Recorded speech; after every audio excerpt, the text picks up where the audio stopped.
Hello and welcome to another edition of Roy's Ramble. And today I have got with me William Mankelow from Shot at an Angle Photography. So hello to you, William. Hello. Thanks for having me on here, Roy. And how are you? I'm well, actually. Yeah, better this week. I've had an interesting couple of months. I think January and February has been a big challenge for a lot of people. I thought it was just me, but I realised when I've been talking to friends and family, it's been particularly challenging months of lockdown, and also it seems to be harder. This lockdown seems to have been a trickier one to navigate, but I'm coming out from the other side of that. I'm being a lot kinder to myself. So yeah. It is a bit of a strange one. Like you say, it does seem to have been harder this lockdown than the first one. And that's strange, even though we all know almost what to expect, because the first one, we didn't really know what was going on at all, apart from its lockdown. It's a very strange place to be at the moment, isn't it? I think it's a combination of the restrictions are there. We're not allowed to do what we want to be doing, seeing friends, getting out. I miss traveling so much now, because I thought also last year as well, because we had the easing of lockdown, we were able to do a little bit more, and then we went back into lockdown. I think it's that, but it's also the time of year. It's been January and February are generally wet and cold months, and darker, of course. So there's extra challenges there, but there's light at the end of the tunnel. I really do feel that.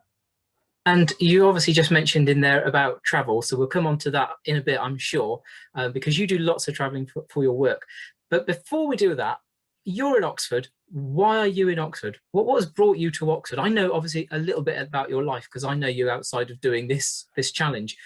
But why Oxford? Go on. Yeah. We've known each other for several years now. I can't even remember when we first met. And we've got a couple of connections here in Oxford. One being my mum, and one being Stuart Mabbott as well. So I have never left Oxford.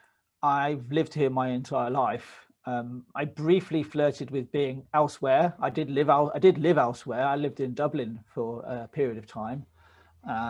That's another question to ask another day, because that's a can of worms to open there.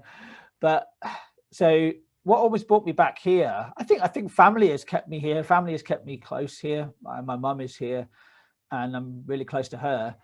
And I've never really felt the urge to really move anywhere else. I mean, Oxford really has it all in so many respects.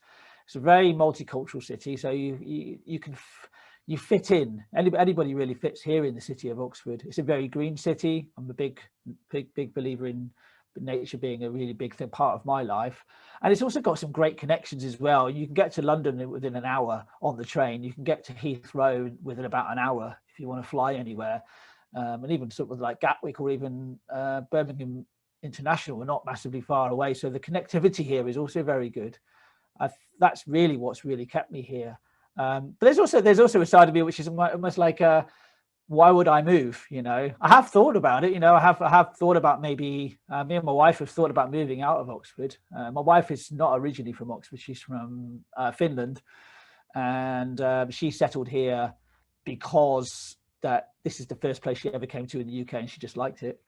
But, we have talked about it, but I've just never really taken that step to leave, really.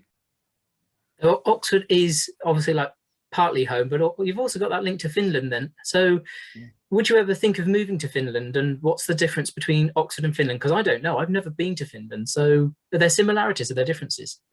Yeah, Finland is a country that not many people know a lot about, because it's not a country that's well traveled, more so than it used to be, definitely. It's a very different country. To move there, I would need a really good reason. I'm learning the Finnish language, which is a challenge in itself, and I've seen this as a lifetime learning. Me and my wife are going to be together, I feel, for the rest of our lives, so it's something I'm going to be learning my whole life. But Finnish culture is very difficult I think it's really difficult to sort of like put a culture into several words. It is different, very different. Where we go to in Finland is also very different to Oxford, because it's very rural. I mean, the area that I go to, where Min grew up, the closest house is a mile away. The neighbour is a mile away, and that neighbour is Min's cousin. So it's the next. You're probably thinking about 2 miles before the next person you don't know is, so it's a very, very different place. It's a very quiet and calm place. I enjoy going to Finland because and I've missed it because we weren't able to go there. In fact, the last time we were there was September in 2019, which feels like a long time ago now. It's a very quiet, very calm, relaxing place. You can go there and really tune out and take yourself off the grid for a number of days. It's a really beautiful place. We end up having a sauna. Sauna's a big thing in Finland. It's a Finnish invention in some respects. The word sauna is a Finnish word. And the sauna we have there is wood burning. It's in the middle of the night, generally speaking. And there's something very cathartic and very relaxing about being there. And obviously, I know you've mentioned there about travel, and we said about that at the start, and you do like travel, and I love this thing of being off grid, and you seem to just enjoy going off places and traveling and almost being off grid through your work. So can you explain about what it is that you do? Because I've obviously said at the start there, it's shot at an angle photography, but what is that? And I just love the name to start with, as you know anyway, but what is it you do, and how do you get people involved with your work? Well, my work has definitely evolved over the last 8 years. And when you work for yourself, it's always evolving. So my photography work had for a long time been in the forefront of what I did, that I'd be working with clients and be providing them with photography. A lot of my travel I've done some travel for work, but a lot of my travel is how I relax, how I actually switch off from my work, switch off from the photography work that I do. My work has moved towards being more of presentation style things. So I do a podcast alongside Stuart Mabbott. I do my own live show every week. So it's going more into the presentation of doing workshops and talks and that type of thing. Over the last 3 or 4 years, what I really give and what I really offer is my own unique insights into life and how I've become a creative and what challenges I've faced and how I've overcome them and how that can help you. That's really what I do. Is that answered your question, do you think, Roy? Yeah, absolutely. And what about the workshops? Because I know people can come onto your workshops, and you do joint ones with Stuart. Can you explain a bit more about those workshops? Yeah, the workshops are really interactive. When we can meet face to face, I like nothing more than being one-to-one with somebody and actually talking through a specific thing. So for example, I did a workshop entirely around black and white photography, which was quite an interesting way of looking at photography and actually just giving ideas of how you can use it and how you can become better at that particular style of photography. The workshop I do alongside Stuart are more based around nature, around the environment, around well-being.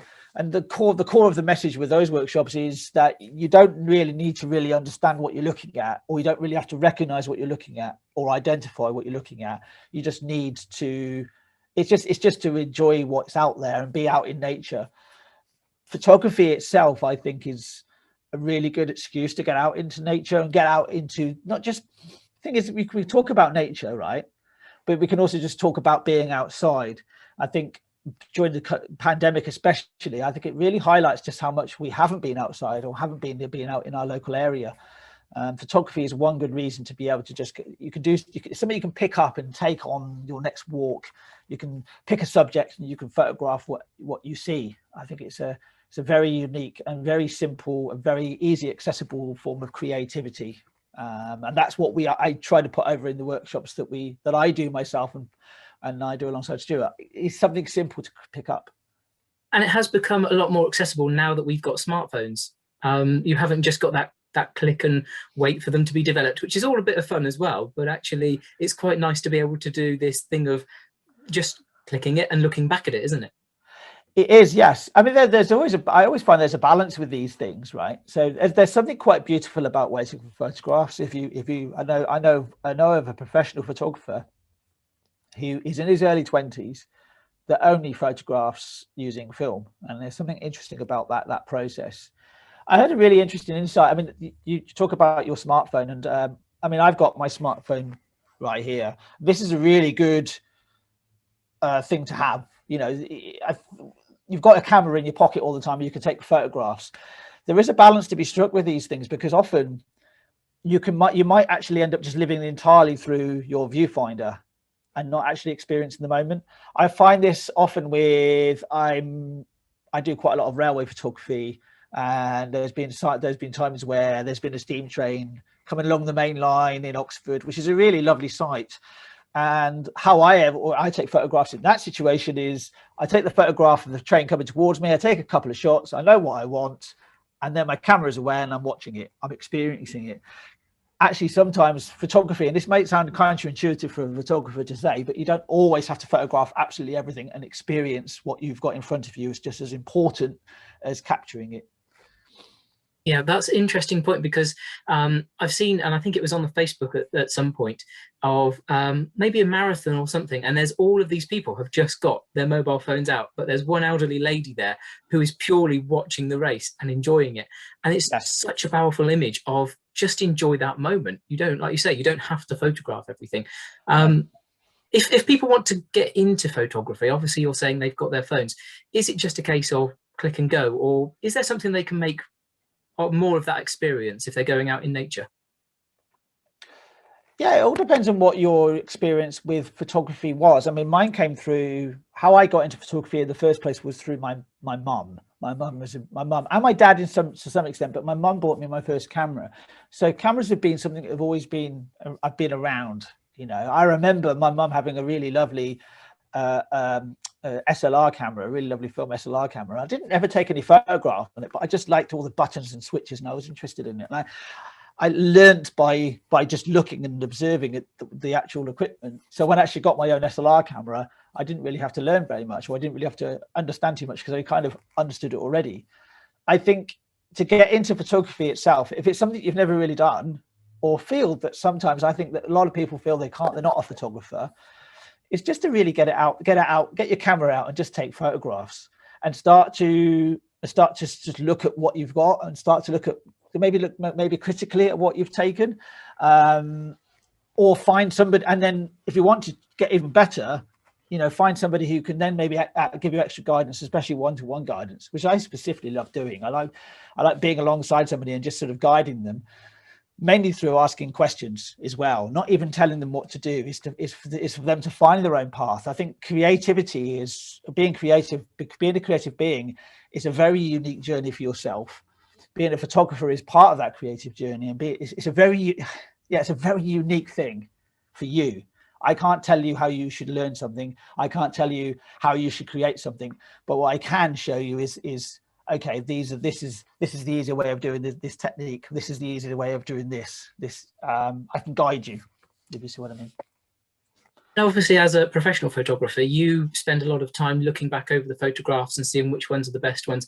Is reviewing photographs a good thing for somebody who's just going out there in nature? Is it worth taking your time to plan a shot, or is it just go out and just click and hope for the best? Yeah, I think it's good to plan as much as you can do. Often a plan can be look at the weather forecast and be ready for the weather, or it can be something even more. It depends how complex you want the shoot to be. But I kind of look at photography as this sort of 3-stage process of plan, shoot, review. So you plan your shoot, whatever that planning is. Like I said, it could be just the fact you're going to take a brolly with you, up to even more, you know, what equipment you're going to take with you. And then when you're photographing it, that's when you're doing the shoot, and be conscious of what you're going to be doing. And then review is when you look back at what you photographed and think, actually, well, this didn't work so well, or that worked really well. And then you take that forward into the next time you photograph. And it's not a big thing. Don't make it a big thing. Make it an incremental thing. Think about every single photograph you take as a tiny lesson, and I'm talking about a micro lesson. I'm not talking about big steps. And you might find you can make some giant strides, especially when you start to learn something. When you first learn something, the learning curve is really quite steep, and you learn things really, really quickly. But see, every single photograph you take is that little micro step towards being a better photographer. You can never stop learning. But also just thinking about the whole idea of being mindful about what you do. You know, that don't big up, don't belittle yourself with what you do. If you enjoy what you're doing, if it's especially if it's easing stress and it's making you feel better, the outcome isn't always that important. I look at the outcome more as okay, could I improve on what I've done here? And if the question is yes, find ways you can do that. Like I said, either review it yourself or find somebody who can give you advice for it. And I suppose that's good to know, that you shouldn't be beating yourself up about it, because it's all too easy, particularly now when you can review instantly. It's very easy just to look at your phone and go, oh, that wasn't very good, I better delete that picture. But actually, in the first instance, you are out in nature to enjoy it, and almost that photograph is the secondary thing, like a keepsake, a memento, isn't it? It is, yeah. And I think we live in such a time now that I mean, the amount of photographs that have been taken are incredible. I mean, we're talking about billions of photographs. And interestingly enough, well, I just asked you a question, Roy. I'll fire one at you. Where do you think most photographs end up? And where do you think the biggest photography repository is in the world? What do you think is the biggest place where the photographs are stored in the world right now? Where do you think it is? Well, I would say somewhere like a cloud-based system, but I wouldn't know where, but somewhere sort of in the ether somewhere. It's a really obvious one if you think about it when I tell you it, but it's Facebook. Facebook has the most photographs stored on it, and it's billions. And I'm talking about billions and billions of photographs. It is incredible how many photographs are uploaded onto Facebook. So we are taking a lot of images. I mean, all you have to do is look at the news, and any news item, you've got 10 or 20 photos or videos from every incident you find, because everybody's got a smartphone on them all the time, haven't they? So I think that I go back to this whole idea of plan, shoot, review. When you review your photographs, I mean, I'm really brutal when it comes to my photos. I know what I wanted because I planned it, and when I shoot it, I try to follow through the plan. And whenever I see photos that don't suit that plan, I get rid of them. Or if they're duplicates, or if they are out of focus, you can say, well, I'm not going to keep these photographs, because I want to be able to be really careful about what I'm keeping sometimes, because I think we try and keep everything, all our photos, in one place, and then you end up with thousands of photographs that you're never going to look at, that just gather this sort of digital dust. You know, they're like the attic space that you've got. You've got to be quite careful with that sometimes. Yeah, and I know that we've had moments where holiday photographs have been taken from years ago, and we've looked at them now and said, well, that's a very nice hill, but actually, does anyone know where that is? And do you think that there's a move, and there's perhaps even difficulty, I'm not quite sure the right wording here, but of people not printing photographs anymore? So are we going to lose memories? I know you're saying they're on Facebook, but are people just, you know, I remember as a child scrapbooking photographs and writing next to them where we were on holiday. Are we losing that? And is that a good thing or a bad thing?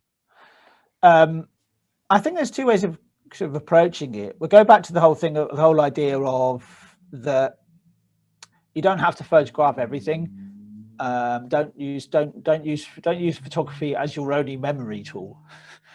You know, remember something because it was memorable. Some of the most memorable things I don't have any photographs of. There's some great stories that have happened to me in the past. But also the other side of things is, you know, we're looking at, you're talking about prints there. Prints are such a great way of looking at photographs, because you look at them in such a different way. You don't realize, and I mean, if you haven't looked at a print for a long time, especially if you're in photography, you don't really realize it until you actually look at it. You're looking at a photograph in a very different way than you do on a screen. And the fact that you can get prints that are bigger than a screen, right? I mean, I've got prints of my own work, and I've sold my own work as prints, where they are the size of a really good size poster, and you really then begin to see what your photography looks like, and you begin to see the detail. It's a lot more tactile. A quick story about specifically about prints is I got to know a lot about my wife and about her family and her friends through photography.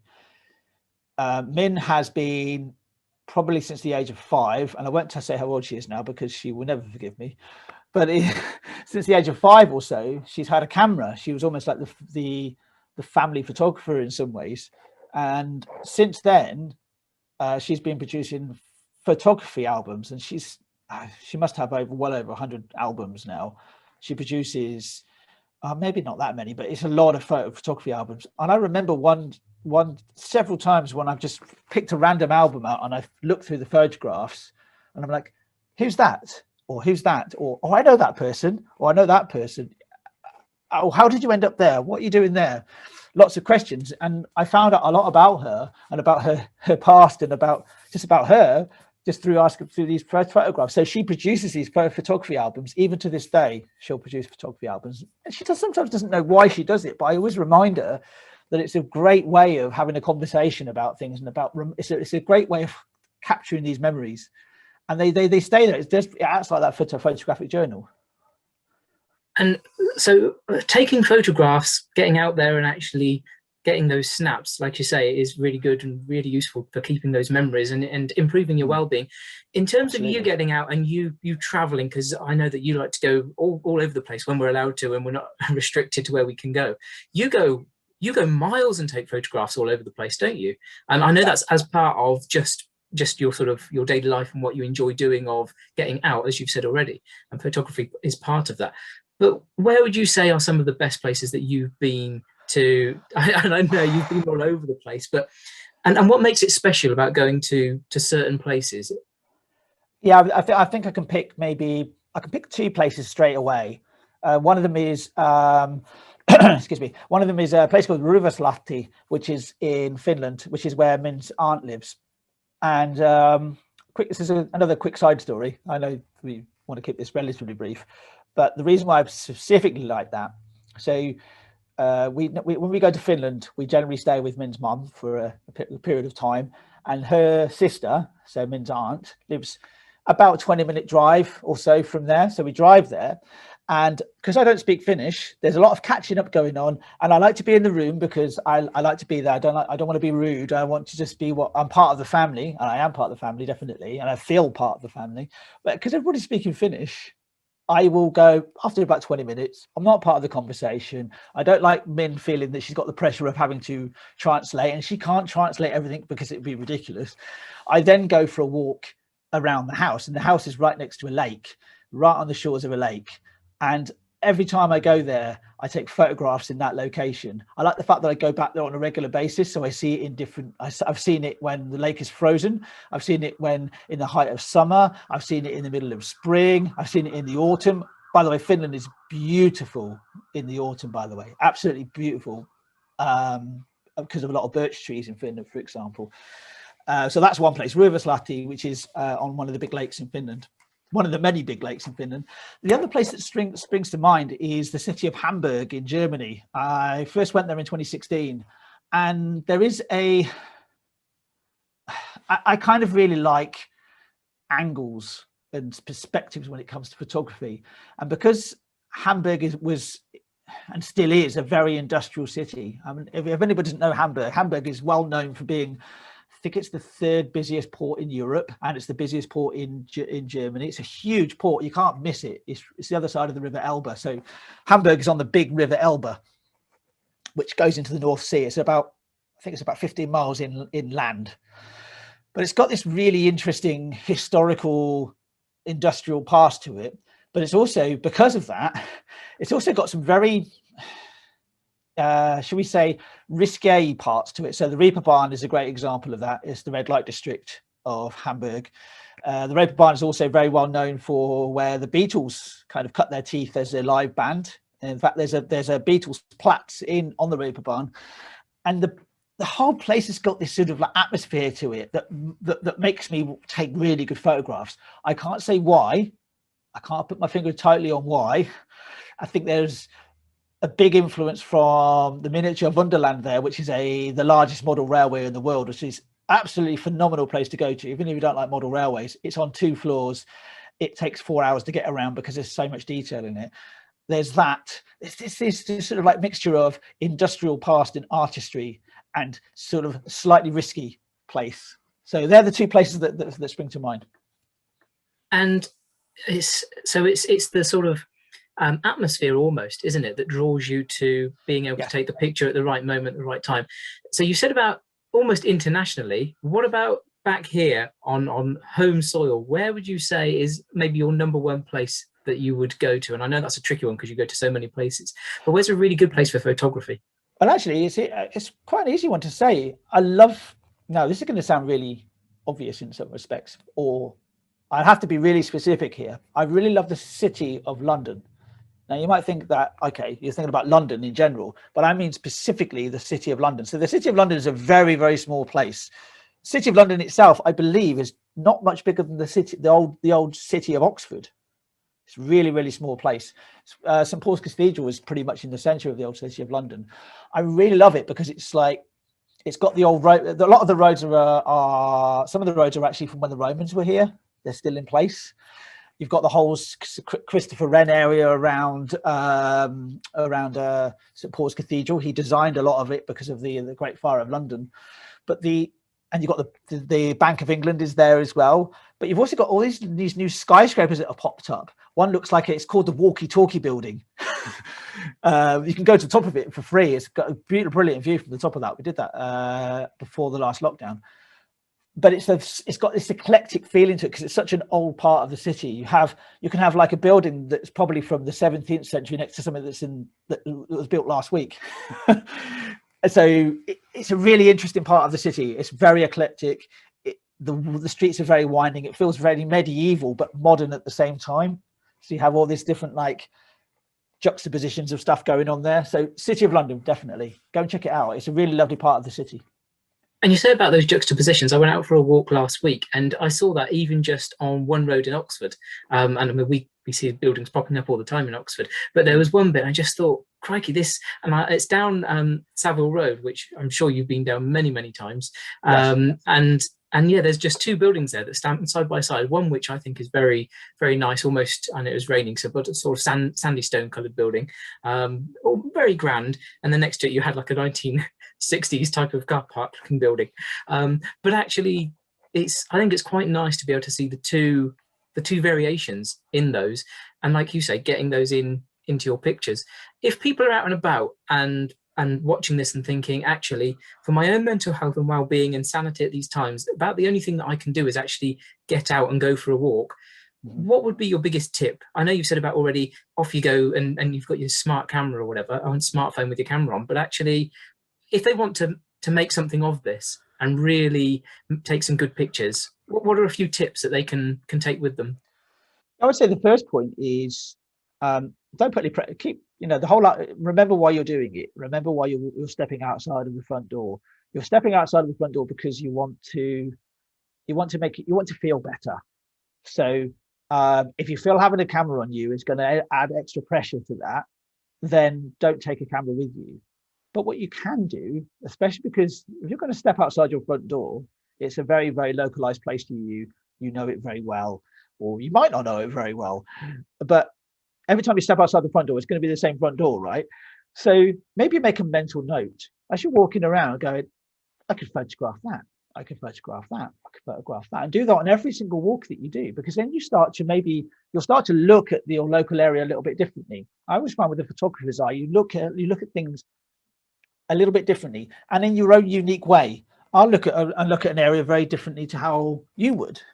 So maybe the first step is, take the pressure off yourself. Don't think you have to photograph. You don't have to take your camera with you. But if you got to that point where you want to take your camera with you, then, like I said, before you step outside that door, just take a couple of minutes and think, what do I want to photograph today? What do I want to capture today? Now we're recording this, if you don't mind me telling this, Roy, we're recording this on the 22nd of February. We're getting towards that point of time that the S word is coming around. The spring is coming up, isn't it? I've already noticed that have you noticed, Roy, that the snowdrops and the crocuses are out? Yes, yeah. So that sort of thing. That's the topic straight away. The new signs of life. You could take something really that's quite a big topic, but it's also a very simple topic. You can sort of then think, oh, maybe I should look for a specific color, or maybe I want to document my road. You're talking about the architecture is a great example. I'll give you one example here in Oxford when we're talking about eclectic architecture. And something maybe, I know that I don't know how many people could be watching this who live in Oxford, but Roy, next time you know where Bond Square is, if you were to look towards the railway station, you've got so many different types of architecture in that photograph. And I'm talking about not just architecture, but engineering. You've got the new Westgate Centre right in the foreground, which is 21st century. You've got the very concrete 1970s Oxford, the County Hall. You've got the 1920s, which is the Nuffield College. Yep. And you've also got you also got 9th century. Do you know what the 9th century engineering would be? Not down by the castle, is it? It's the moat. It's the mound, which would have been Norman. So you've got, that's another. It's just an idea of looking at architecture or looking at what's around you, really, and capturing that. Just a few ideas, but yeah, those two things. Yeah, I think I've covered as much as I can there, really. Yeah, don't put stress and pressure on yourself. Just go out and enjoy it. Absolutely. And like you say, if you can find some sort of subject to almost latch onto, that seems to be a good way. Do you have your own sort of subject that you particularly like? Are you more portraiture? Are you landscapes? I know you're into obviously the train side of things. Is there something that you think that's definitely me? Yeah, if I go back several years, when I used to go to a lot of networking meetings, there's another photographer that I knew really well. We kind of did this sort of like funny back-to-back elevator pitch, which I really don't like doing. That's part of the reason why I didn't go to a lot of networking meetings. But they would photograph people and I would photograph anything that isn't people. I'm a non-people photographer. It's not that I don't like photographing people, and I have done, but my real go-to subjects are things like with perspective and with lines. It's the reason why I like railway photography. It might surprise you that a lot of people think that people like that. Might surprise you for me to say that the reason why I like railway photography is not just because I like railways, and I do like them. I like traveling on them, and I like watching them. But there's an aesthetic to it. There's like this. There's the sound. There's the perspectives, and the way railway lines work is they diverge into the distance. You know, they sweep around a corner. I love to see how a railway fits into the landscape, and how nature reclaims a lot of it as well. So the railways act as green corridors. So I try to capture all this sort of in my photography. And because of that, it's not just one subject. It's kind of like all these different parts of my life come together. My youth comes into it because that's how I used to travel when I was younger. Quite a few of my friends are into railways in some respects. So it reminds me of people. It reminds me of my sister, because my sister, if I see I know what trains they are. So if the train will go past and it's going to Southampton, my sister lives there, so it reminds me of her. Every train reminds me of my mum, you know. So there's a lot of facets. Yeah, that's my am I making sense with that? Yes, yeah, absolutely. And I have to say, I've been looking as I go on this virtual walk on the Google Maps, Google Earth and everything, and seeing where disused railway lines are, because obviously I'm trying to write the diary as I go. And it is really interesting, really fascinating when you to me, and you can correct me on this, you can almost tell where they were, because I think there's like hedge lines and things going across the fields, and I could be completely wrong, but I always look at it and think, well, that must be the train line, because you can see where it said there was a station, and just to see where things connected, it's so fascinating. Yeah, there have been so many railways that have gone now for many different reasons. Right here in Oxford, there used to be a railway line that went right across to Princess Risborough. The Wickham Railway Line, the old Wickham Railway Line is now known as. But a lot of those, you can easily follow that on Google Maps. So it's actually quite a fun thing to do. There's it's a really good YouTube channel that's all they do. They go and find old canals and old railways and talk about the history, because that's really what you're talking about there. You're talking about history and about the past, and the fact that past is still there. That history is still visible. I'd be surprised if somebody listening or watching this right now has not driven under a bridge that used to be a railway bridge, but they're not even aware of it. It's just that bridge was always there. I mean, right here in Oxford, you drive through Horsepath, you go under a bridge. That used to be a railway. Yeah, and there was even a TV program, I think a couple of years ago, might have been Julia Bradbury or somebody, and she was doing the walks of the railway lines. And in terms of if you were doing photography along disused railway lines and the well-being side of that as well, is there something really quite sort of, I don't know, relaxing and positive about that? Because if you've got a normal train line, obviously you've got the trains coming and going, but is there anything much in terms of nature to see? You said earlier that they've reclaimed, obviously, any tracks and lines that were there, but what is there to see? What is there to really enjoy? Well, disused railways, it depends on what's happened to them. I know for a fact, like I'll refer back to Horsepath again. So you can actually go, there's a tunnel in the village of Horsepath between Horsepath and Littleworth. I think it's called the Littleworth Tunnel. That's now a back sanctuary, funnily enough. That's actually been changed into a back sanctuary. And the cutting that goes and leads up to it is itself a nature reserve. And being there is just very quiet. You're in a village, you're in a cutting, and it's just very quiet. It's a very peaceful place. It's just a peaceful place to be. And you can look up, you can find these places quite easily on Google Maps. You have to be a bit careful sometimes with access to disused railways, because sometimes they're on people's land. But you can look for specific places that are like this, that actually are a proper nature reserve. We said about photography and all the other things that you do, and obviously that helps your own mental health and well-being. But is there anything else that you do that you haven't said to us already that you find day-to-day basis, week-to-week basis, really helps you just get through life, really, and helps support your own well-being? Yeah, I think taking time. I think I did the post today, but taking stock of what you've done. You can easily have a really big to-do list. Everybody has really big to-do lists, and you never get to the bottom of it. And you always reflect on what you haven't done.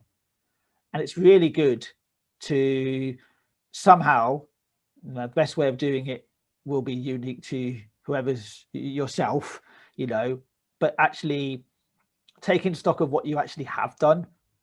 So last week I did 3 recordings of the podcast on Monday, had a really good long admin meeting about the podcast. On Tuesday, I did some gardening, which meant I got outside. On Wednesday, I did my live show. On Thursday, I did a talk.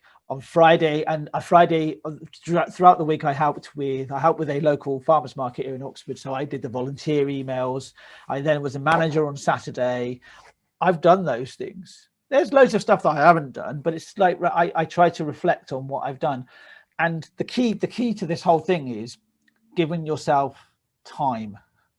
It's really, whenever you can. I know that we can be all very busy, and I can think of so many reasons why we are busy, and some of that busyness is not in our control. I totally understand that. I'm maybe in a unique situation or a lucky situation.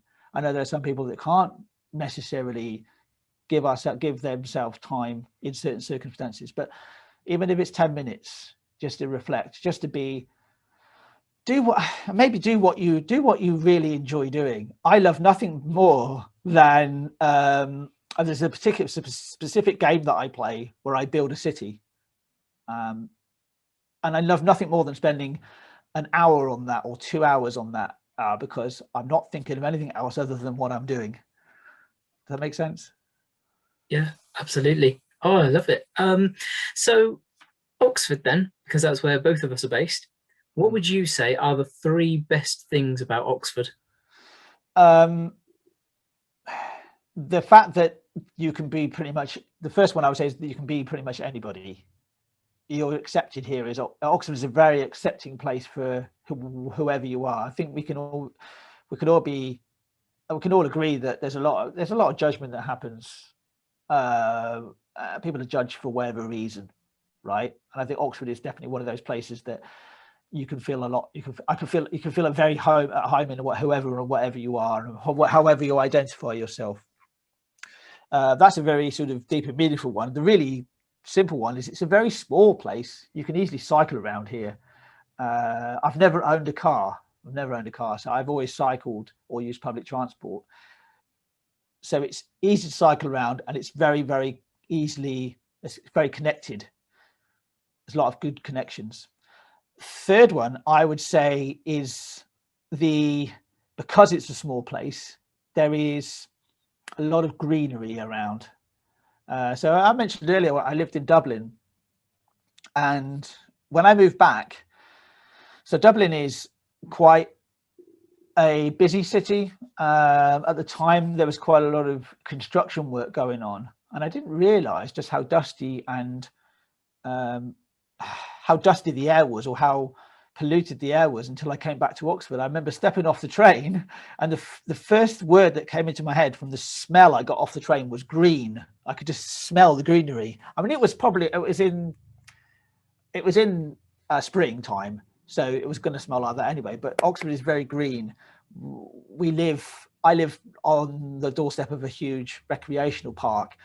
Behind that recreational park is a golf course. Behind that golf course is a nature reserve. There's a lot of greenery. So they're the three best things I think about Oxford, definitely. I didn't mention the university, just make that point. So before we go, I've got one more question for you, but I do want to give you this opportunity to let people know how they can get in touch with you, find out more about your photography and everything else that you've got going on. So over to you. How do people find out about you and get in touch? Yeah, go to Facebook, Shot at an Angle. So that's SHOTATANANGLE. Just go and follow me on Shot at an Angle. My email address, if you'd like to email me directly, I'd love to hear from you, is william@shotatanangle.co.uk. And they're the two best ways to really keep in touch with what I do. Thank you. Nice and straightforward, which is what we like. Make life easier. So my final question, which is sometimes a bit tricky and people aren't necessarily sure always, what's the best way of answering this one? Because particularly people like yourselves who have just been involved with well-being and helping people quite a lot through photography and your nature walks and so on. The big question is, if you had one tip for everybody out there on how they can look after their mental health and well-being, how they can support it, what would that one tip be? I think it's just to be aware of how you're feeling yourself. It's just understanding how your emotions work, and know when you need to maybe step back from a situation, because situations can be escalated because you're feeling in a certain way. I mean, I need to take this advice myself, especially when it comes to when my computer stops working. Because I'm a very affable and quiet and calm person. I'm very stoic in some ways, but just very calm. But when the computer stops working, oh my God. I turn into this Jekyll and Hyde, So I think, take time to understand, and to take time to understand how you're feeling. Like you were saying of that thing earlier on of at the moment we have got a lot of time on our hands really anyway, but people still seem to have filled that time up completely with lots of other things, and they're still not just taking that time to step back, are they? There is, exactly. We've got lots of time, which puts more pressure on you, which is ridiculous, but it sounds like a really strange juxtaposition. But yeah, I've got so much time to do today, therefore I should get so much done. But actually, focusing on the next thing is really important. And that's what I've learned in January and February myself. I knew it already. I knew that lesson, but I had to learn it. You have to learn lessons many, many, many times. And always just be focusing on that next thing you need to do. Worrying is a misuse of imagination. A very good way to end. Yep. Take time for yourself. Thank you so much, William. That was brilliant. Thanks for having me, Roy. It's been a pleasure. That was William Mankelow from Shot at an Angle Photography. And if you'd like to find out more about what William does or see his photographs, then please visit his Facebook page by searching for Shot at an Angle. I'm doing my walk from Land's End to John O'Groats in aid of Restore, a mental health charity in Oxford. And if you'd like to sponsor me, please click the link below. And if you'd like to keep up with my diary, then please also visit my website at roypeach.com/ramble.